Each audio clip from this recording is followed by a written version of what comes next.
जय शिवराय मित्रांनो, आज विजन रिदममध्ये एक नवीन बोरवेल आम्ही खोदणार आहे. त्यासाठी आम्ही एक महाराज आणलेला आहे. तो बघा, तो नारळच्या साहाय्याने एक पॉईंट करणार आहे. आणि म्हणजे आमच्या गावाकडे पण असंच चेक करतात. नारळ जिथे पडला किंवा हातावर असा तो आडवा होऊन जातो, त्याचा अर्थ असा आहे की इथेच पाणी असू शकते. बघा, आता महाराजनी तिथे एक पॉईंट दिलेला आहे आणि तिथे त्यांनी बघा तो नारळ कसा असा पडून जातो त्याला. तर त्याचा अर्थ असा आहे की बाबा इथे पाणी असू शकतं. हे एक अंदाजा, एक प्रकारचा जुगार आहे. शेवटी गजानन महाराजची कृपा जर असेल तर पाणी लागणार. महाराजांनी एक आपल्याला पॉईंट दिलेला आहे काढून. तर आता बघा तुम्ही, आणि त्याच्याकडे ते 2-3 यंत्र होते, त्यानं पण तो चेक करत होता. तुम्ही बघा नारळ कसं फिरतोय. तर अशा प्रकारे हा पॉईंट दिलेला आहे त्यांनी. आणि ते आता एक आपण ऑलरेडी बोरवेल मशीन बोलवलेली आहे का 4-5 वाजता 4 वाजता ती येणार आहे. तेव्हा नंतर आपण हे पॉईंट कन्फर्म झालेलं आहे. इथे महाराजने सांगितलं की इथे पाणी असू शकते. ती बोरवेलची मशीन आली की लगेच आम्ही बोरवेल स्टार्ट करणार आहे.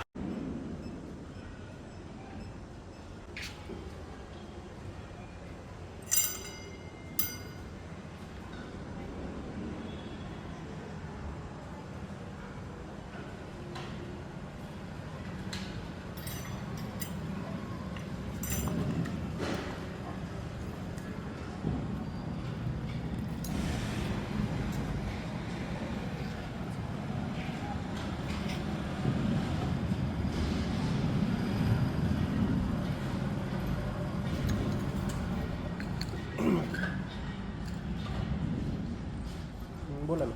आणि तिची अशी पाणी ह्या बाजूने येते आणि इकडे फ्लो तर अशा प्रकारे पॉईंट कन्फर्म झालेला आहे. लगेच आम्ही आमच्या सोसायटीतले जे ज्येष्ठ नागरिक आहे त्यांना बोलावून घेतलेलं आहे आणि त्यांच्या हाताने आपल्या त्या पॉईंटची नाही का आम्ही पूजा करत आहे. मशीन आलेली आहे बघा. आमचे जे ज्येष्ठ नागरिक आहे सोसायटीचे ते पूजा करत आहे.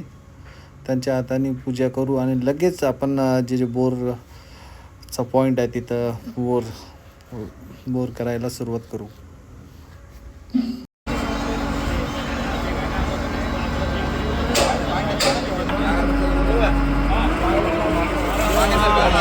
गणपती बाप्पा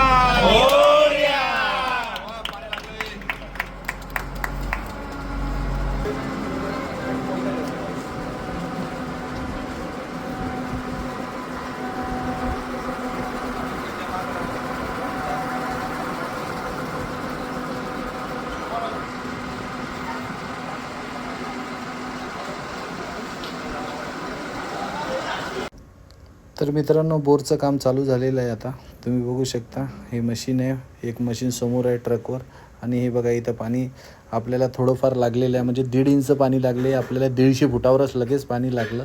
जे महाराजांनी सांगितलं होतं आपल्याला की 200 फुटावर बाबांनो पाणी लागू शकते म्हणतोय मी. तर लागलेलं आहे सध्या. पण जेवढं पाहिजे होतं तेवढं पाणी काही लागलेलं नाही आहे.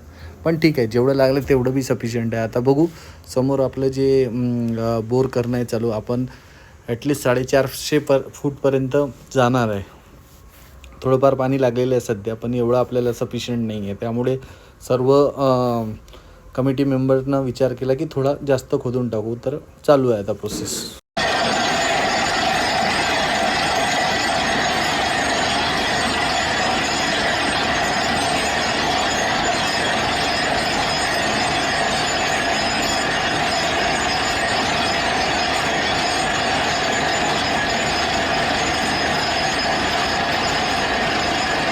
तर मित्रांनो, इथे 250 फूट झाली आहे तरी पाण्याचा काही पता नाही. थोडंफारच पाणी लागलं. तर बघता बघता रात्र झालेली आहे तरी पाणी काही लागेना. 250 झाले, 300 झाले. आता डिसाईड करून 350पर्यंत गेलेलो आहे. तरी चालू आहे आमची प्रोसेस.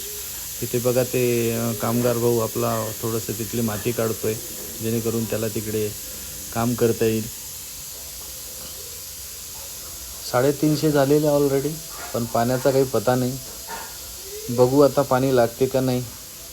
गजानन महाराजच्या कृपेने पाणी लागायला पाहिजे होतं, पण पाण्याचं काही नामोनिशान दिसत नाही आहे. हे जे पाणी दिसतं आहे, पाणी नाही. ड्रिल मशीनमध्ये जे आपण पाणी टाकतो, म्हणजे वरून जे ड्रिल करताना पाणी द्यावं लागते त्या मशीनला, ते आहे. हे काही पाणी लागलेलं नाही. सर्व आमचे सदस्य वेट करत आहेत कधी बाबा पाणी लागेल एक वेळाचं.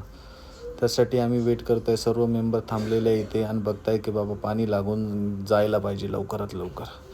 इथे 350 झालेली आहे, 400 झालेली आहे.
मित्रांनो इथे 410 फीट झालेलं आहे तरी पाणी काही लागलं नाही. बघा हे आम्ही थोडं जवळ जाऊन त्यांना विचारलं की बाबा पाणी दिसतंय का नाही, तर तो म्हणते सध्या तरी पाणी लागलेलं नाही आहे. मी या साईडला जाऊन बघतो तर आपला हे जो कामगार भाऊ तो वर जाऊन त्या मालकाला विचारतो का बाबा पाणी आहे की नाही. इकडे आमचे जे सदस्य टेन्शनमध्ये होते खूप की चला एवढा पैसा लावून जर फेल गेला की उद्या लोक शिवा देतील परत. पण ठीक आहे, हा जुगारच आहे एक प्रकारचा, त्यांना पण काही म्हणू शकत नाही आपण. आणि मेन म्हणजे त्या महाराजला पण म्हणू नाही शकत, कारण आपण त्याच्याकडे गेलो होतो, तो नाही आला होता आपल्याकडे. पण गावाकडे तर कधी फेल नाही होत पाणी. पण इकडे कसं आहे, हा जो उतार हे जे बघताय तुम्ही, हे एक मशीन आहे, हे ट्रक बोरवेल आहे. इथं आपण आलो. हे बघा आमचे सर्व मित्र खूप टेन्शनमध्ये आलेले आहे.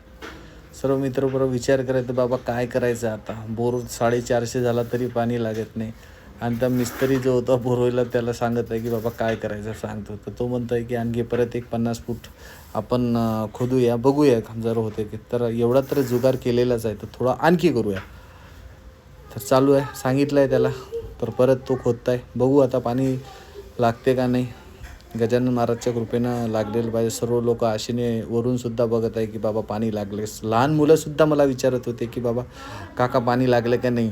पण काय पाणी लागलंच नाही सध्या तरी. सारी चिडचिड झाली लोकांची, पाणी काही लागू नाही राहिलं.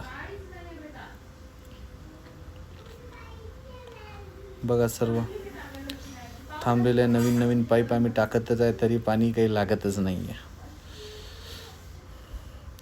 थोडंसं जवळ घेऊन मी त्यांना परत आणखी तेच विचारलं की कधी लागेल काका, पाणी लागते का नाही. पण त्यांचं तेच आन्सर होतं की बाबा चालू आहे काम, बघू आता लागते का नाही. लगेच मी समोर गेलो आणि तिकडे त्यांचं जे कामगार भाऊ होते आपले, जे थकले होते बिचारे काम करू, तर तिथेच हो बाळा, तिथेच त्यांनी मस्त स्टोव वगैरे लावून त्यांना आम्ही पाण्याची सोय करून दिली. आणि तिथं मस्तपैकी त्यांनी इकडे एक मोठी मशीन आहे जिकडनं हा पाईप कनेक्ट केलेला आहे, तो ड्रिलिंगसाठी यूज केला जातो. आणि समोरच त्यांना आम्ही पाण्याची आणि ते स्वयंपाक करण्याची जागा सांगितलेली आहे. तिथेच ते बिचारे मस्त छानपैकी त्यांचा जेवण करत आहे. बघा तुम्ही, त्यांनी मस्तपैकी राईस केलेलं आहे, मस्त रस्सम बनवलेला आहे आणि मस्त जेवणाचा आस्वाद घेत आहे. बिचारे खूप थकलेले आहे काम करू.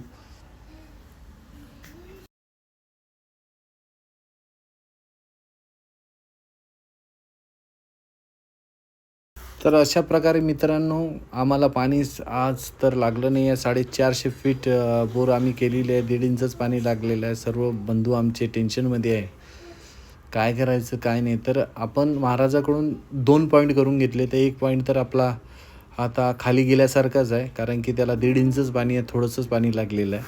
तर आता सर्व मेंबर आमचे टेन्शनमध्ये आलेले आहे.